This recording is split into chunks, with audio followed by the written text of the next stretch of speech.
Salut les amis et bienvenue dans cette nouvelle vidéo de Gojanda. Ici c'est Jacob Gomez, formateur et développeur web. Dans cette vidéo, on va parler de formulaires. Alors les formulaires, c'est tout simplement un système qui permettra tout simplement de récupérer des informations chez un utilisateur. Des informations comme le nom, le prénom, l'adresse mail, le mot de passe et j'en passe.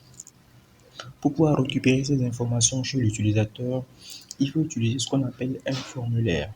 Alors, pour pouvoir utiliser un formulaire en HTML, il faut utiliser la balise HTML form.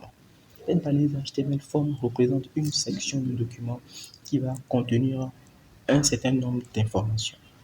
Alors, contient, cette balise form va prendre essentiellement deux attributs. On a ici l'attribut action, l'URI du programme qui traitera les informations soumises par le formulaire. Alors, dans cet attribut, on va tout simplement passer une URL qui va en fait tout simplement soumettre, qui va traiter les informations que nous allons envoyer via le formulaire. Cette partie, on va pas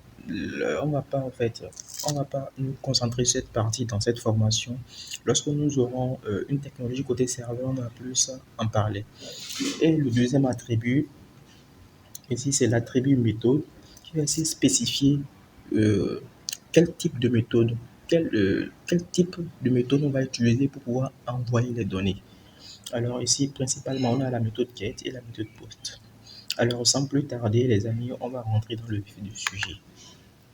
Alors ici, j'ai créé un dossier démo form et un fichier index.html qui contient déjà la structure de base d'un document HTML. Alors cette vidéo serait subdivisée en trois parties. La première partie, on va tout simplement réaliser un formulaire, euh, un formulaire d'inscription. La seconde partie, nous allons faire un formulaire de connexion,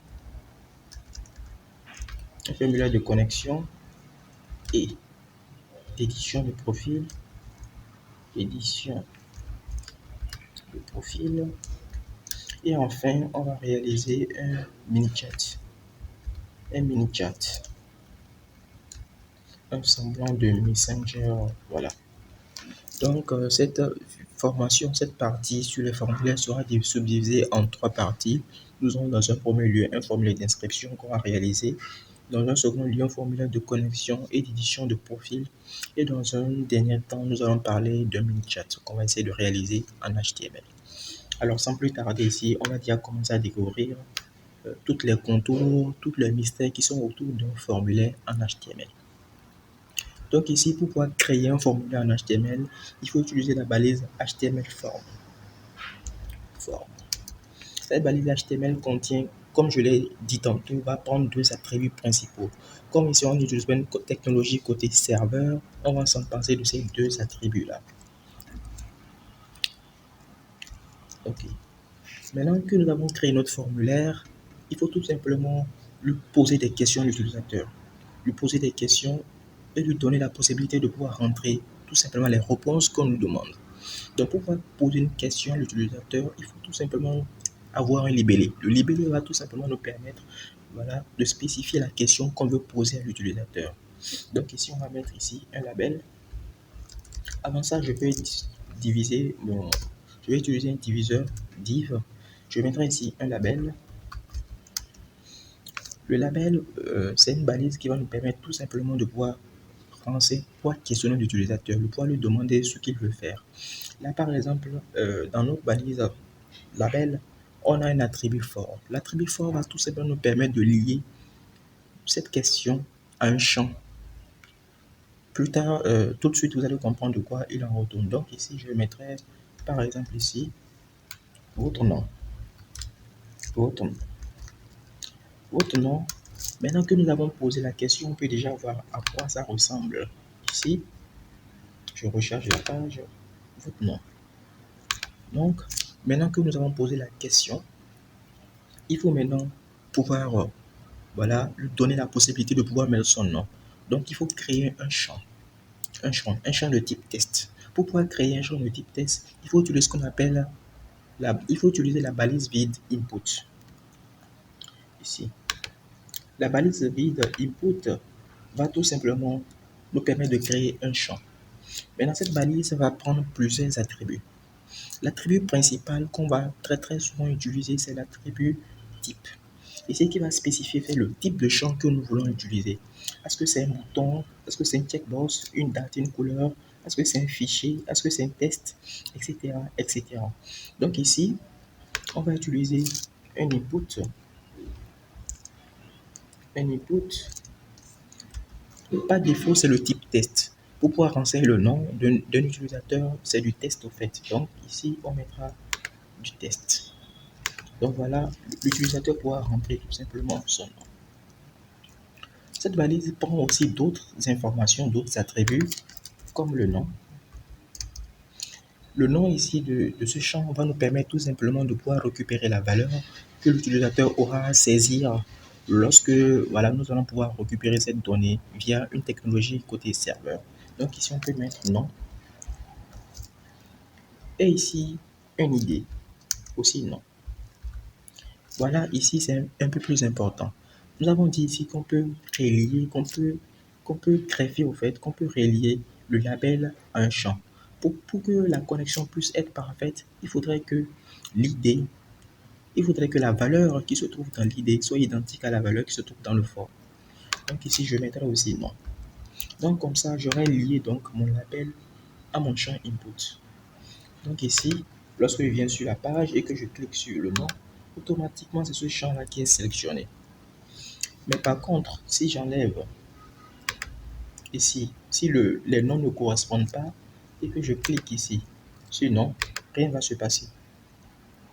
Donc voilà, c'est vraiment important de lier au fait, le libellé à un type. La conséquence est au fait que ce libellé correspond à tel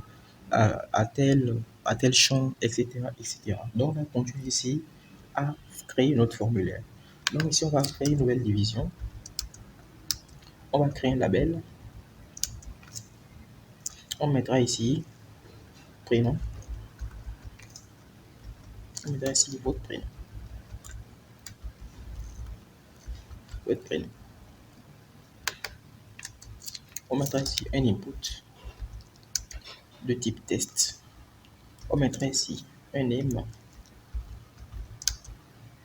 de prénom. On mettra ici une idée de prénom. Après, comme c'est un formulaire d'inscription, on aura le nom, le prénom, l'âge, la date de naissance, le sexe et d'autres informations supplémentaires. Le but ici est de pouvoir parcourir un peu tous les types de formulaires disponibles à travers un formulaire d'inscription qui regroupe majoritairement tous ces cas-là. Le pays, etc., etc. Donc ici, on continue. On mettra encore une nouvelle division. On mettra ici un libellé qu'on va nommer âge, même si ce n'est pas utile parce que quand on demande la date de naissance, on n'a pas vraiment besoin de l'âge. Mais je vais juste vous montrer ici des différents types de champs. Donc ici, on mettra votre âge,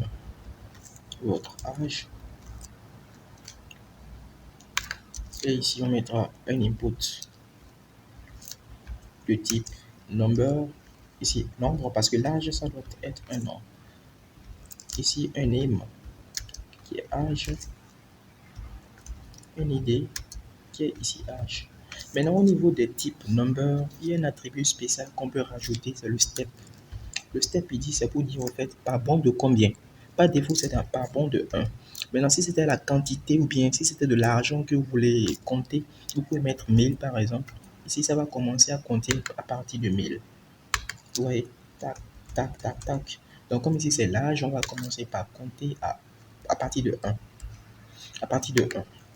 Donc, ici, après l'âge, on va mettre ici un label for dateness, date de naissance. Votre date de naissance. Donc ici, on aura un input de type date,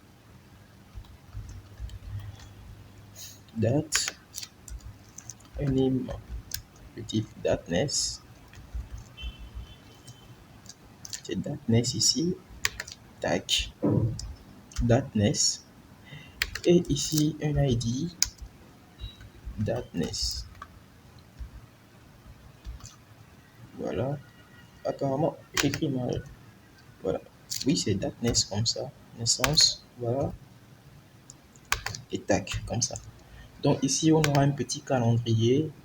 J'ai fait une petite erreur, mais voilà. On a ici un petit calendrier qui va apparaître. On pourra choisir tout simplement la date au fait qui correspond. Voilà. Date.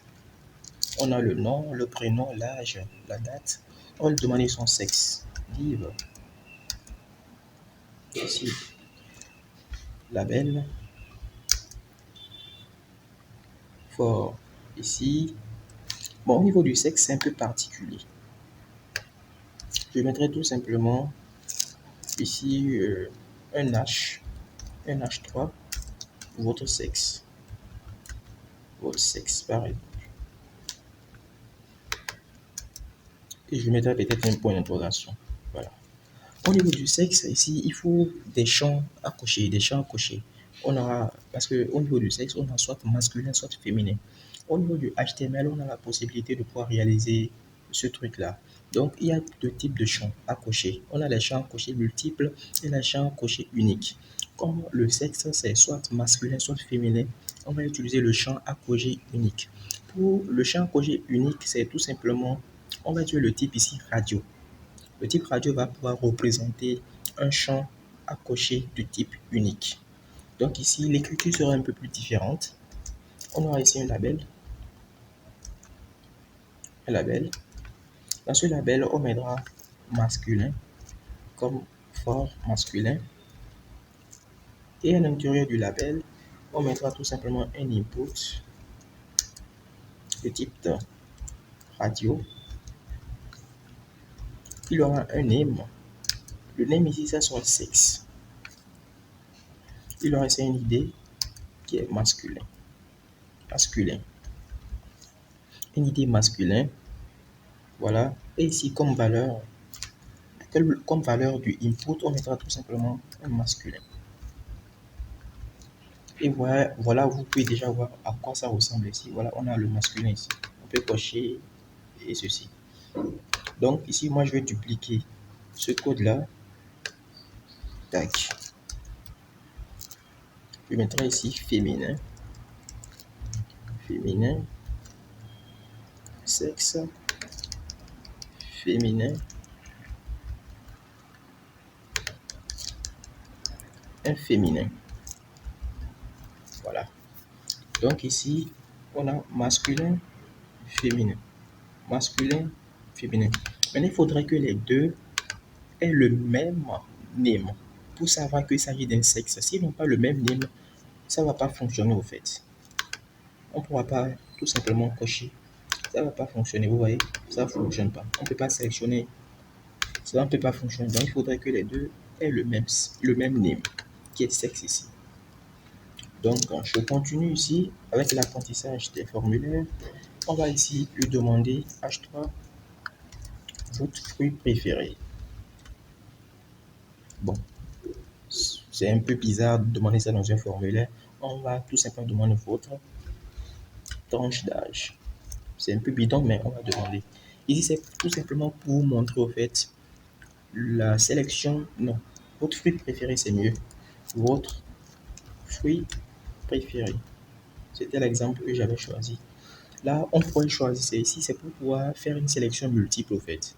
Avec les radios, on peut que sélectionner un seul élément, comme vous l'avez remarqué ici. Soit masculin, soit féminin. Mais avec les checkbox, on peut sélectionner plusieurs éléments. Donc, on va tout simplement reprendre la logique qui est ici. C'est le même principe. On va tout simplement remplacer radio par checkbox. On va tout simplement remplacer radio par checkbox.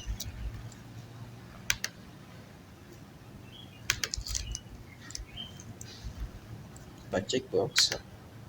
Ici, on aura ici la mangue. Ici, on aura fruit au niveau du name. On aura le fruit. Et ici, on aura mangue. Et ici, on aura mangue. Ici, on aura orange. de l'orange. On aura ici name, fruit. Ici, on aura orange. Orange et orange. Je vais rajouter un dernier fruit. Et on va rajouter ici un dernier fruit. Je vais dupliquer ce code-là.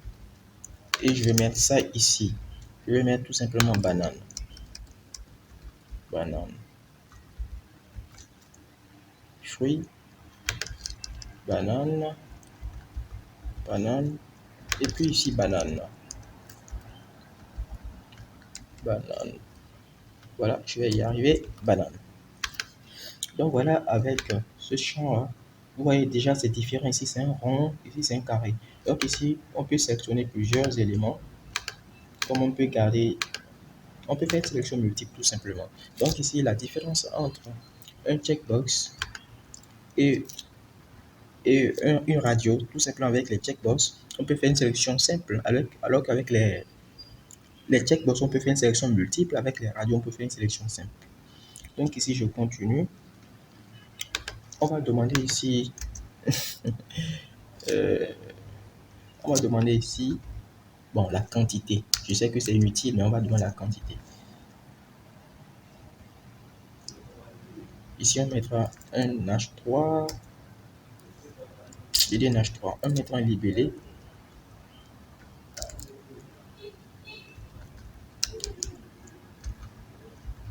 Un label. Un label ici de quantité. Bon, en fait, c'est juste pour illustrer quelque chose que j'ai fait sur quantité. Je n'avais pas un exemple beaucoup plus simple ou bien beaucoup plus clair en tête. Quantité. Hop, quantité. Ici, on va utiliser ici un input de type range.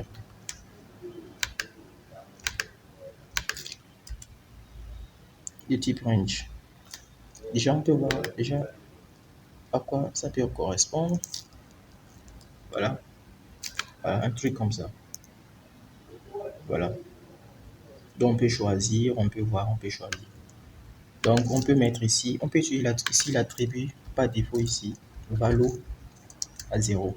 Donc, par défaut, c'est à 0. Et puis, le max, ici, par exemple, max, c'est 2000. Donc, on aura tout simplement à faire ceci. Donc, on continue avec l'apprentissage. Maintenant qu'on a le nom, le prénom, l'âge, le sexe, il faudrait tout simplement enregistrer le pays. Donc ici, on va mettre un libellé. On va mettre ici pays. On va demander votre pays de résidence. Votre pays de résidence. Donc ici, on va utiliser une sélection. Ici, on va utiliser ici les selects, comme ceci. Dans les selects, on nous permet de pouvoir choisir déjà parmi une liste plusieurs informations. Donc ici, on aura un select. On aura un name qui est pays. On aura ici une idée qui est pays également. Et ici, on aura comme option, on aura ici par exemple le Bénin. Comme valeur, on aura ici le Bénin. Donc, je vais dupliquer, je vais 5 pays. On aura ici la France. On aura ici la France. On aura ici Belgique. On aura ici Belgique. Belgique. On aura ici par exemple Togo. On aura Togo. On aura ici le Japon. Le Japon. On aura ici Japon. On aura ici le Mexique. On aura ici Mexique. On aura ici Australie. On aura ici Australie. Australie. Donc ici, on pourra sélectionner parmi une liste de pays. Voilà. Bon, il y a une petite astuce qu'on utilise très souvent. On met ici une option vide. On mettra ici sélectionner votre pays. Sélectionner votre pays. Tac.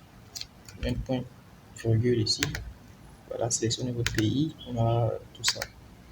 Maintenant, on peut tout simplement les grouper. Voilà, vous voyez que c'est pas intéressant.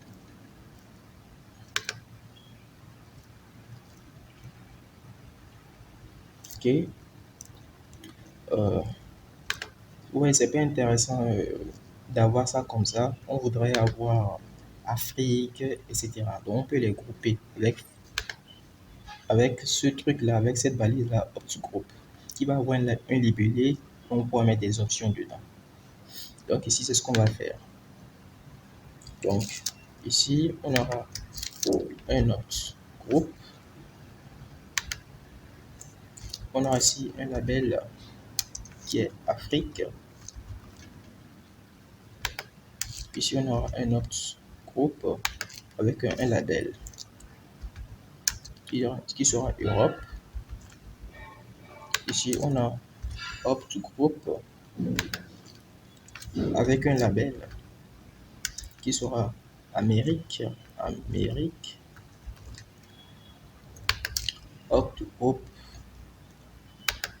avec un label qui sera tout simplement Asie. Et Group avec un label qui sera, je pense que le dernier continent c'est Océanie. Océanie. Les histoires de cours primaires là. Voilà. Ici, Bénin va se retrouver dans Afrique. Togo va se retrouver dans Afrique également. Donc ici, la France, la Belgique, les deux vont se retrouver en Europe. Ici, le Japon va se retrouver en Asie. Ici, le Mexique va se retrouver tout simplement en Amérique. Mexique va se retrouver en Amérique. Et ici, l'Australie va se retrouver en Océanie. Donc voilà. Donc ici, on pourra tout simplement avoir Afrique, Europe, etc., etc.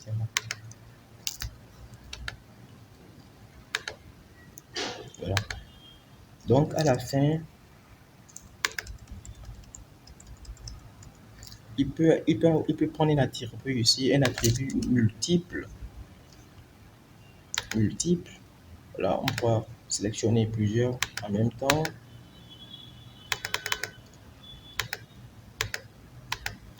Et un attribut ici. Au niveau des checkbox, on peut mettre un attribut tout simplement checked. Ici, pour dire que c'est coché par défaut. Voilà, la banane est cochée par défaut. Et c'est valable aussi pour la radio. Par défaut, c'est masculin en fait. Checked. Bon, les femmes, je ne vous discrimine pas, mais très souvent comme ça. Donc, par défaut, c'est masculin et puis tu peux changer, tu mettras ça à féminin. Donc, à la fin, ici, on a vu à peu près ce que je devais vous montrer dans cette vidéo. Donc, ici, à la fin, on mettra une vision. On va créer ici un bouton. Ce bouton sera de type Submit qui va prendre tout simplement une valeur envoyée.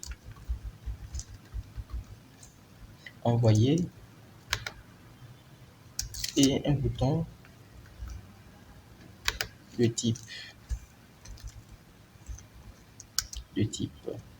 Reset qui va prendre une valeur annulée. J'ai oublié en fait deux éléments importants. Je vais le faire ici. On aura ici le mot de passe et l'email. Libeller ici, email, votre email. Je mettrai ici un libellé, un input de type email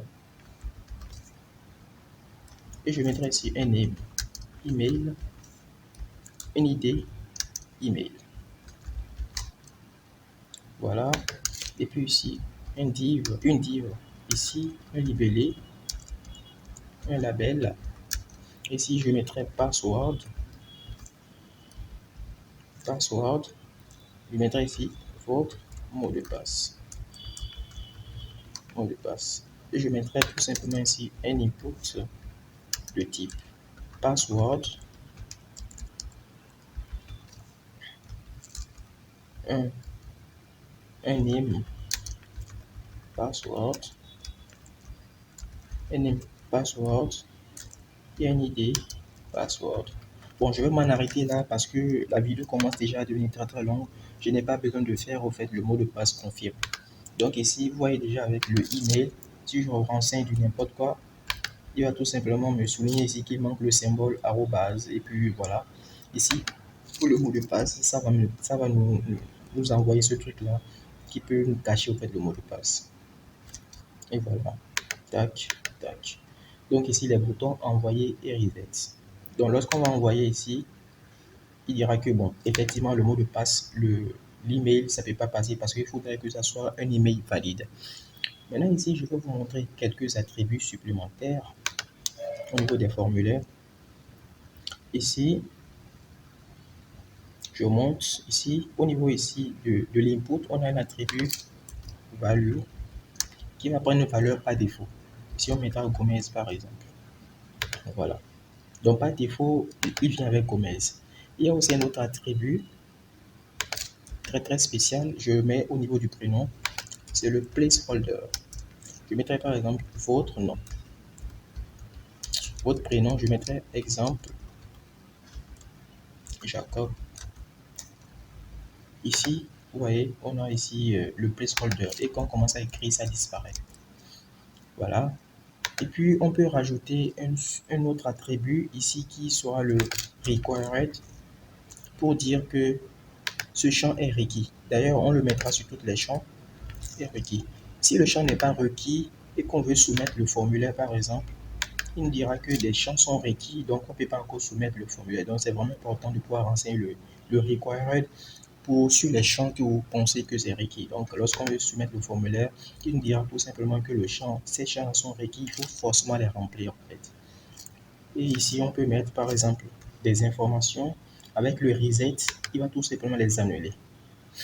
Donc, les amis, c'est tout ce que je voulais vous montrer dans cette vidéo sur les formulaires. Dans cette première partie, on a vu pas mal de choses. On a vu ici les types test, type number avec quelques attributs, et puis le type date, le type radio qui permet de sélectionner une information unique, le type checkbox qui permet de sélectionner plusieurs informations avec tout simplement un intervalle de choix.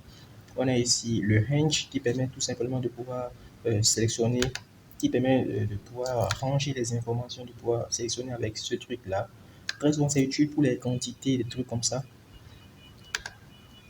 On a ici le select qui permet de pouvoir sélectionner des éléments déjà préenregistrés, comme par exemple la liste des pays ou bien la liste des utilisateurs que vous avez sur votre site web. Vous voulez tout simplement sélectionner un utilisateur spécifique, on peut utiliser le select. Et puis ici, nous avons le email et puis le password et puis les boutons d'envoi et d'annulation. Donc les amis, je pense que c'est tout pour cette vidéo. J'espère que vous aurez plu. Moi, ça a été un plaisir pour moi de la faire. Donc, à plus pour de très nouvelles vidéos. Donc, cette semaine, je vais publier les 2 dernières parties au fait de cette série. Donc, ne les ratez pas. Abonnez-vous si vous n'êtes pas abonné. Et lâchez des commentaires. Et si vous avez des questions, posez-les en commentaire. On va vous répondre. À plus pour de très nouvelles vidéos. Ciao.